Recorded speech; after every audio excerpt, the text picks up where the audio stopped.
मेरे प्यारे विद्यार्थियों, जय श्री राम। मैं आपको कक्षा 10 गणित का जो पहला चैप्टर है वास्तविक संख्याएं, उसके बारे में बता रहा था। पिछली वीडियो में मैंने वास्तविक संख्याएं किसे कहते हैं ये बताया। तो वास्तविक संख्याएं ऐसी संख्याएं होती हैं जिनका यदि हम वर्ग कर दें किसी भी संख्या का, तो यदि धनात्मक संख्याएं प्राप्त हो जाएं तो वो संख्याएं हमारी वास्तविक संख्याएं कहलाती हैं। इसके बारे में आपको मैंने विधिवत बताया है। इसके बाद फिर मैंने आपको गुणनखंड, किसी संख्या का गुणनखंड क्या होता है इसके बारे में बताया। गुणनखंड अर्थात यदि आप किसी संख्या को किसी संख्या से विभाजित करते हो तो विभाजित करने वाली संख्या उस संख्या का गुणनखंड कहलाती है। इसके बाद फिर मैंने आपको बताया गुणनखंड वृक्ष क्या होता है। यदि आप किसी भाज्य संख्या को ले लीजिए और भाज्य संख्या को लेने के बाद जो उसकी अभाज्य संख्याएं होती हैं, यदि उनको निश्चित क्रम में वृक्ष के रूप में सजा दिया जाए तो उसे हम गुणनखंड वृक्ष कहते हैं। ये मैंने आपको पिछली वीडियो में बता दिया था। इसके आगे की कड़ी में आज मैं आपको बताने वाला हूं अंक गणित की आधारभूत प्रमेय क्या होती है। इसका बड़ा ही गणित में योगदान है और इस अंक गणित की आधारभूत प्रमेय से बहुत संख्याएं, बहुत इसके अनुप्रयोग हैं।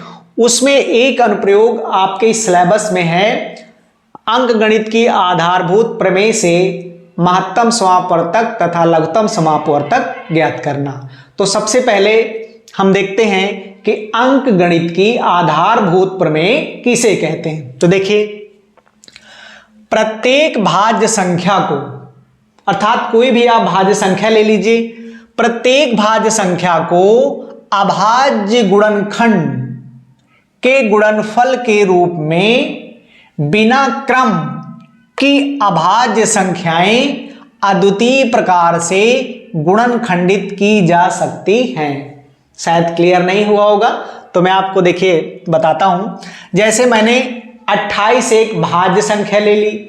28 भाज्य संख्या को हमने इसके खंड किए। जब खंड किए तो 2 गुणे 2 गुणे 7 हमें प्राप्त हुआ। तो 2 भी अभाज्य संख्या है, 7 भी अभाज्य संख्या है, अर्थात भाज्य संख्या को हमने अभाज्य गुणनखंडों के रूप में लिखा। अब इसका बिना क्रम की अभाज्य संख्या, बिना क्रम की अभाज्य संख्या का मतलब यह है कि जैसे इसका गुणनखंड 2 गुणे 2 गुणे 7 है, तो इसको आप 7 गुणे 2 गुणे 2 भी लिख सकते हैं। यदि आप लिखेंगे तो ये 28 ही आएगा, इसमें कोई अंतर नहीं होगा। और ये जितनी भी आपकी अभाज्य संख्याएं हैं, इन अभाज्य संख्याओं के अलावा कोई गुणनखंड संभव नहीं होगा। इसीलिए इसमें लिखा हुआ है कि बिना क्रम की अभाज्य संख्याएं अद्वितीय प्रकार से गुणनखंडित की जा सकती हैं। अद्वितीय प्रकार का मतलब होता है कि इसके अलावा और कोई गुणनखंड नहीं हो सकता। जैसे 28 को हमने ये गुणनखंड किया तो 2 गुणे 2 गुणे 7 ये इसके गुणनखंड, इसके अलावा कुछ नहीं हो सकता। वैसे तो 1 तो सभी का गुणनखंड होता है, तो 2 गुणे 2 गुणे 7, इसको आप क्रम बदल के भी लिख सकते हैं, मान में कोई परिवर्तन नहीं आएगा। दूसरा, जैसे हम 90 इसके गुणनखंड करें तो 2 गुणे 3 गुणे 3 गुणे 5, आप इसको क्रम भी इसका बदल दें, जैसे 5 गुणे 3 गुणे 3 गुणे 2, तो क्रम बदलने से उसके मान में कोई परिवर्तन नहीं होता है। आप इसको घात के रूप में भी लिख सकते हैं, जैसे 2 एक बार है, 3 2 बार है, तो 2 गुणे 3 की घात 2 कर दिया, गुणे 5 कर दिया। इसी प्रकार मैंने इसको भी घात के रूप में लिख दिया, 2 की घात 2 गुणे 7। कहने का मतलब अंक गणित की आधारभूत प्रमेय उसे कहते हैं कि यदि हम कोई भाज्य संख्या ले लें और उस भाज्य संख्या को यदि हम खंड करते हैं तो एक निश्चित क्रम में अभाज्य संख्याएं ही मिलेंगी। और यदि समान प्रकार की अभाज्य संख्याएं हम लिख देते हैं तो उन्हें हम घात के रूप में भी लिख सकते हैं। और ये जो इसका क्रम है, इस क्रम का कोई अंतर नहीं आएगा यदि हम इसके क्रम को इधर उधर कर दें। अद्वितीय जो शब्द इसमें लिखा है, अद्वितीय का मतलब होता है कि इनके अलावा, अद्वितीय का मतलब इसके अलावा और कोई नहीं, इनके अलावा कोई गुणनखंड नहीं होगा। तो शायद आप समझ गए होंगे कि अंक गणित की आधारभूत प्रमेय किसे कहते हैं। किसे कहते हैं? कोई आप भाज्य संख्या लीजिए, भाज्य संख्याओं को जब आप खंड करेंगे तो एक निश्चित क्रम में अभाज्य संख्याओं का एक गुणनखंड मिल जाएगा और ये क्रम इधर उधर हो सकता है। इसे ही हम कहते हैं अंक गणित की आधारभूत प्रमेय। इसको मैं व्यापक रूप में थोड़ा सा बताने वाला हूं क्योंकि हो सकता है कि ऑब्जेक्टिव में प्रश्न बन जाए। जैसे जब हमें कोई भाज्य संख्या यक्स दी हुई हो, कोई आप भाज्य संख्या ले लीजिए, उसको हमने यक्स ले लिया, फिर यक्स को जब आप ले लेंगे तो आधारभूत प्रमेय हमारी ये कहती है कि ये यक्स किसके रूप में बदल जाती है? अभाज्य गुणनखंडों के रूप में। तो ये हमने P1, P2, P3 कहां तक? Pn तक। अर्थात ये जो हमारे P1, P2, P3 हैं, इसके रूप में हम लिख सकते हैं, जहां पे P1, P2 ये सब हमारी क्या है? अभाज्य संख्या है। जहां P1, P2, P3 इत्यादि आरोही क्रम में लिखी अभाज्य संख्याएं हैं। जैसे हमने ये अभाज्य संख्याएं लिखी, वही ये लिखा हुआ।